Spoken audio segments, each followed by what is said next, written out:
Hi everyone, welcome to Historically Speaking, an online YouTube history channel focused on the history of various institutions and professionals, how history intersects with education, culture, democracy, and the world around us. I'm Karen Yang, host of Historically Speaking, and today we are here with Geoffrey Banks, the Senior Program Officer working with the Chicago Commitment Team of the MacArthur Foundation. He works with a focus on the influential leaders and culture, equity, and the arts grant making areas. Geoffrey previously served as a senior program officer at the Richard H. Drawhouse Foundation, and he currently works in the Culture, Equity, and the Arts program here at the MacArthur Foundation. And this program is a creative network that is reflective of Chicago's diverse voices. And this reimagined program is informed by a lot of conversations with leaders from arts organizations, artists and creatives in nonprofits and for-profit spaces, and arts advocates and administrators. And this program has a lot of goals surrounding equity and fostering collaborations between art organizations and leaders. And I'm just beyond excited to have Geoffrey here with us today. Geoffrey, thank you so much for joining me. And is there anything else you'd like to add regarding your bio or regarding your institution or program, I guess?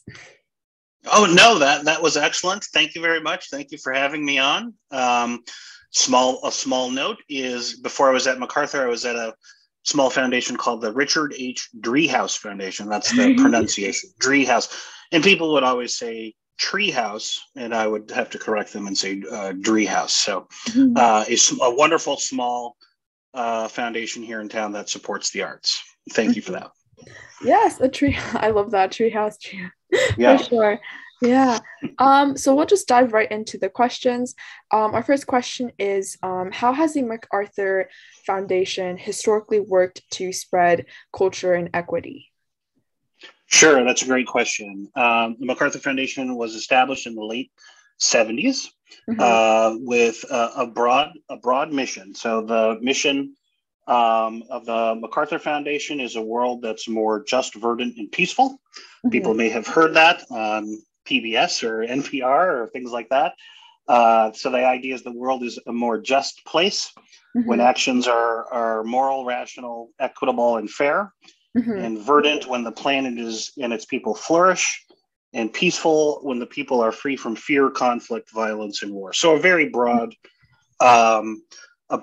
sort of international mission in scope. And then like you said, I work on something called the Chicago Commitment. And so the MacArthur Foundation is headquartered in Chicago. And that's where I'm from, born and raised, a bit of a Chicago homebody.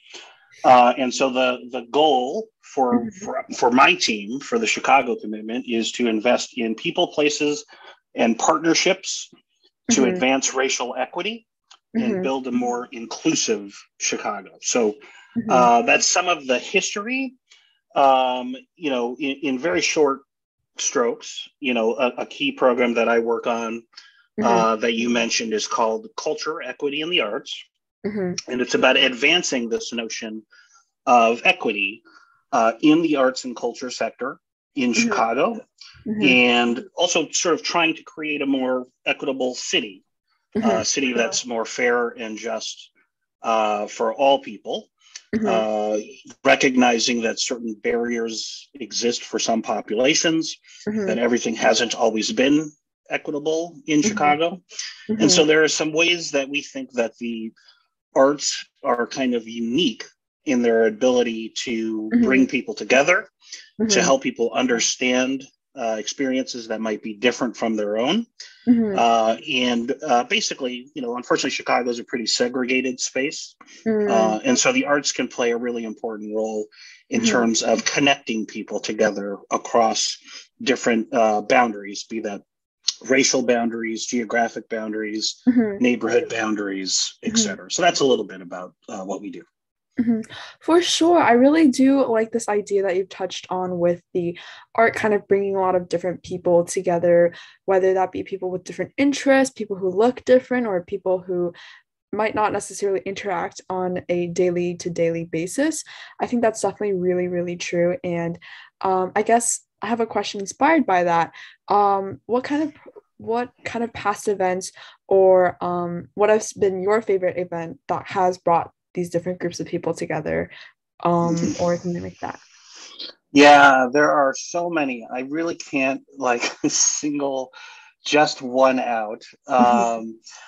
You know, there are numerous examples. I'll just take theater for an Mhm. example. Mhm. You know, there's one play. I won't name drop, but there's one play that I saw a little while ago that a grantee organization put on that Mhm. kind of explored the Latino or Latinx experience in Chicago and the Mhm. history of Latino settlement in Mhm. Chicago, the Mhm. need for to create a kind of community hub, Mhm. the fact that there were no, you know, sort of cultural institutions that served that population specifically at the time in the Mhm. 60s and before.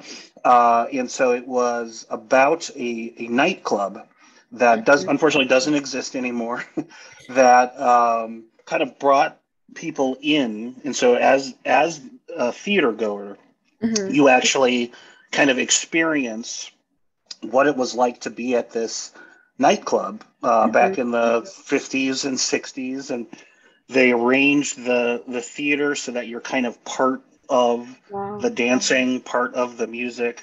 Mhm. Um, there's a kind of angelic figure who kind of is the personality of the nightclub, Mhm. who kind of narrates. And it was all based on actual, like, in-person, in-depth interviews that the Mhm. theater artist used to create the script. So it's all based on real stories. Mhm. And what was so fascinating about it was how it brought folks from all over the city who don't usually come to this community or that community Mhm. into this experience, that everybody doesn't share the same kind of immigrant story or Mhm. story of settlement in Chicago. But it Mhm. was such a wonderful sort of window into this cultural experience Mhm. that by the end of it, you felt like you kind of Mhm. knew who the actors were, knew who the characters were, Mhm. and in some cases, during some of the performances, the real people who were interviewed, you know, you got to learn. So this person who really exists is Mhm. this character in the story. So just one that comes to mind off the top of my head of Mhm. myriad examples of kind of what we think of in terms of the sort of power that the arts can play. There Mhm. are lots of efforts to kind of foster greater equity, Mhm. to advance the values of diversity and equity and inclusion. But there, you know, there are sort of special things that the arts can do that maybe some other sectors can't do. So there's a kind of complementary aspect. I'm not saying other sectors don't do great work, Mhm. but we're trying to hone in on what is it about the arts that is sort of unique in this work For of sure. building a more equitable community. Mhm. I really liked this. First of all, this play sounds absolutely That was amazing. fantastic. It sounds so awesome. Like having the audience kind of be in the midst of that like environment and within that kind of creative energy. Um, definitely wow. This makes me want to like immediately like find out this play, go and Mm-hmm. watch it immediately for sure. And Mm-hmm. I think definitely um I also really personally I was like a huge history nerd. Definitely see a lot of the really interesting historical stories and see that kind of history kind of carry over into this kind of live and interactive form of art. And I think that is so cool in terms of see connecting all of these like real people who existed and lived and breathed and worked and fought for equality or tried and lived in the ways that they best could during that time period Mm-hmm. and try to see that story carry over to today. That's really, really important and also definitely would be a really transformative experience. Um, Mm-hmm. I also loved how you talked about how just like art can definitely transcend a lot of day-to-day kind of us versus them mentality, or art is really just open to a lot of different people's interpretations and a lot of different experiences. So I don't know, this play just sounds super, super cool for sure. Yeah, I'm having a hard time saying more, just because it's just one example. And Mhm, so, mhm, mhm, I try not to lift up any one, organization's work over another, mhm, because it's all so good in its mhm, for own sure. way.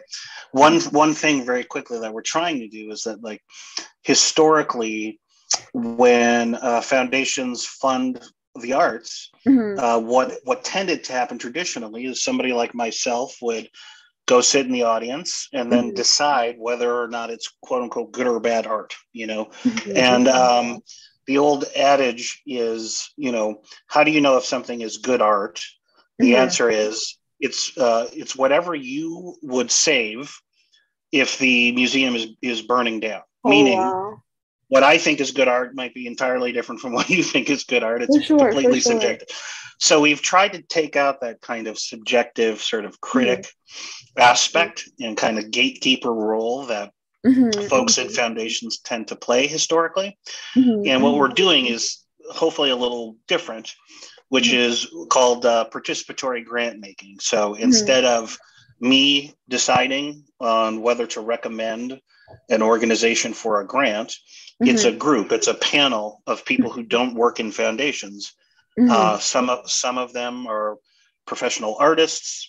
Some of them are from other walks of life, but really mhm, appreciate and understand the importance of the arts in mhm, building healthy communities, and mhm, they get to decide, mhm, uh, you know, uh, based on a set of guidelines that we use around, whether the art can help connect people, like I talked mhm, about, whether the organization engages in meaningful partnerships with different mhm, kinds of organizations, and mhm, whether the organization kind of genuinely commits or shows a real kind of genuine commitment to these values of diversity, equity, and inclusion, mhm, both in terms of who's on the stage or what kind of art is on the walls. mhm, Is it only sort of a Western tradition or a Eurocentric kind of style, or does it mhm, incorporate other kinds of diverse backgrounds? But then also, the panelists are interested in things like diversity within the organization and the mhm, principles of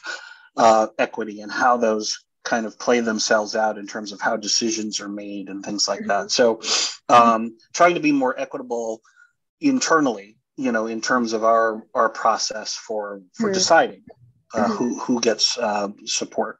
Mm-hmm. mhm. For sure. I think having a lot of different perspectives, and I think in school I'm taking this art AP art history class, and our class is like pretty small. It's like 13, 14, 15 people. And definitely when we're like looking over the art, we all have a different perspective, or we all notice different things in the art pieces that we're studying. And I definitely Mm-hmm. think this like translates over to these mediums as well. And I think that having a lot of that community voice creates more interest in the arts kind of intrinsically, but also enables more equity, which is for sure really, really important. Really, really cool for sure. Absolutely. That's one of the principles that we also ask the participatory grant makers to think about, Hmm. which we just call relevance. But Hmm. it's basically, the notion is that the arts can help us understand more about ourselves, about Hmm. our society. The arts can be in conversation with Hmm. contemporary issues. They can Hmm. spark, debate and discussion and constructive, hopefully, conversations Hmm. about contemporary topics. And so that's another piece of it. Instead of just saying, is it good or bad art? We try to Hmm. think more about the arts as a vehicle for sort of sparking, the arts as a springboard for sort of sparking Hmm. meaningful conversations about, Hmm. topics that are in the headlines on a Hmm. day-to-day basis. Hmm. Mm-hmm. For sure, because I definitely think a lot of the art that we create, or a lot of the art that we really connect with deeply, has to do with things that we see on the news, or things that are might seemingly seem a lot bigger than just this one art piece, but a lot of the art that people make are influenced by this piece and vice versa. So I definitely think that is really, really cool for sure. Um, I guess like one other question that I had seems to be a little more like broad or a little more general to the MacArthur Foundation as a whole. So how has the MacArthur Foundation tried to spread equity to like different parts of the country? Because I Mm. I personally don't have this great program near me in New Jersey, and that's just really unfortunate, I guess, as well. Yeah. Um, yeah. I tend to be a little uh, kind of compartmentalized in terms of my own work because I Mhm, focus on Chicago. But like I said, MacArthur is a national and international mhm, funder. And so there are programs all the way in Nigeria that look mhm, at ways of addressing corruption. mhm, And there's a program that looks at climate and climate change and sort of climate justice nationally and internationally. mhm, There's an office based in India that focuses a lot on that work. mhm, Um, there's a national journalism and media program mhm, that is really looking at the ways in which journalism, sort of fact-based journalism, is so pivotal to our democracy, and we can see mhm, that in the conversation every day in terms of the importance of enabling people to understand mhm, how to critically assess the kind of quality and accuracy of the information that's getting conveyed so quickly, particularly through like social media and stuff like that. mhm, So mhm, those are just a few examples of how the work extends both nationally and internationally. A big one is MacArthur has a program in criminal justice mhm, that's looking at the extent to which, unfortunately, certain racial groups are terribly overrepresented in mhm, all points along the criminal justice system, at the arrest stage and at the courthouse, and in mhm, terms of mass incarceration. And mhm, so the criminal justice team is looking at new models for addressing that huge problem of this kind of social control and mass incarceration that mhm, is happening in lots of different parts of the country. mhm, So, um, you know, we talk a lot about the word equity. MacArthur mhm, defines equity as just fair treatment, access, opportunity, and advancement for all people. mhm, But also, I think an important part is striving to identify and eliminate barriers that prevent the full participation of particular groups, right? So recognizing that everybody sort of isn't starting off at the same with a mhm. level playing field. And Yeah. so that equality is different from equity, because to give everyone the same doesn't recognize that everyone's not sort of starting from the same basis. So that's kind of the principle that extends through a lot of the work nationally and internationally. Hmm. For sure. And I think that with all of these different programs that the MacArthur Foundation funds with like the journalism and media program and all of these different places that the foundation does a lot of its great work, it kind of sees that or I personally can see that like it extends beyond the conventional idea of what art is and touches upon much bigger issues, just like how we were talking about before, that art reflects a lot of the issues that we have in the world.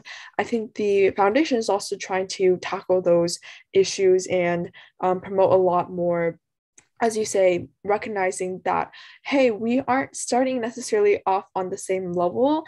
And that's probably creating a lot of inequality and future just problems as well. And looking to mitigate all of those issues and looking to alleviate a lot of people who might be.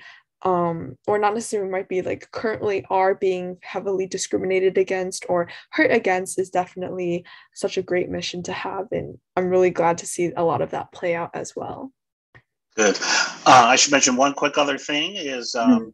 we've been asked a lot about, recent events, big events like obviously the pandemic, which is why we're talking over Zoom, and, the sort of racial unrest in the aftermath of the killing of George Floyd in 2020. And so in that context, in terms of just the national and international work, in that context, MacArthur created something called the Equitable Recovery Initiative, which was a $125 million initiative over and above MacArthur's regular grant making. And so a long story short is that 125 million went to different countries, primarily, Nigeria and India, where MacArthur has a presence, and all throughout the country, really in kind of three core areas. The first was around racial justice, looking at things like like reparations for the descendants of slaves in the United States. A second area was for indigenous populations, Native American and other populations, and giving them an opportunity to sort of define what recovery from the pandemic looks like for themselves in their own terms. So we call that self-determination for indigenous people. And the third was just around sort of public health equity, and recognizing that the pandemic, unfortunately, hit different populations with different degrees of severity, and really kind of, I wouldn't say uncovered, but kind of brought into sharper relief the sort of pre-existing inequalities that were already there. And so the pandemic really affected different populations differently. And so a third component was, trying to increase things like vaccine outreach and things like that in communities that were disproportionately affected in terms of public health. So another big recent effort that kind of includes Chicago, but extends well beyond Chicago. For sure. And I definitely think yesterday I spoke with Grace and learned a lot about how both especially this like Chicago Commitment program utilizes all of these funds and gives it to the organizations. For the organizations, you have a lot of freedom in determining how they want to use these funds and which kind of projects they want to support. And I definitely think that with the new programs that you've mentioned as well, a lot of it seems to be more like community based or like hands-on based, in kind of seeing where we have all of these different issues and all of these different forms of discrimination and inequality, and having the community and having all of these different groups and organizations work together to ultimately come together and try and destroy these discriminations and these barriers, for sure. Absolutely. Just one quick one is, our culture, equity, and the arts program, we try to kind of complicate the definition of an arts organization. So when we think of an arts organization, we usually think of, a theater or a museum or a dance company or symphony or something like that. And all of those are supported in our portfolio, and all of those are counted as arts organizations, but we also tried to expand it to include organizations that just to recognize that people engage in the arts in different ways in different communities. And so in some cases it might look like, an arts program at a community center that's not a arts organization per se. We know that people can engage in the arts, in a church basement, in a neighborhood with a DJ or something like that. So we're trying to historically, the eligibility criteria have been narrow, so that organizations like that weren't eligible because they weren't considered an arts organization. And we've tried to sort of expand that definition a bit more. 100%. And a lot of these like new programs looking at equality and equity and destroying these ideas of barriers and discrimination also touch on the idea that, hey, like a large part of art and this like whole kind of notion of art depends on the people behind it and the people who are making a lot of these connections. And I think that's definitely very, very interesting and really noteworthy work as well. Great. Thank you. Thank you for saying that. No, I'm a huge fan. I'm so glad to see that. I think previously a lot of what I thought about the MacArthur Foundation was that, like, oh, I've heard a lot of these genius grants, or I've heard a lot of these like top splashy names getting a lot of money to do the great art and produce a lot of great art. But I just loved kind of taking a step back and seeing behind the curtain all the great work and all of the people who are doing a lot of this awesome stuff as well. Absolutely. Absolutely. It kind of runs the gamut, doesn't it? In terms Mhm. of, like you Yeah. say, some of the better known names, but also some of the more kind of grassroots operations. Yeah. 100%. 100%. Mm-hmm. That's all the questions I have for today. Thank you so much for speaking with me again. Is there anything else you'd like to add or anything else? No, thank you for your interest. Thank you for doing this program, and best of luck to you. For sure. Thank you so much, and I'll see everyone in the next video.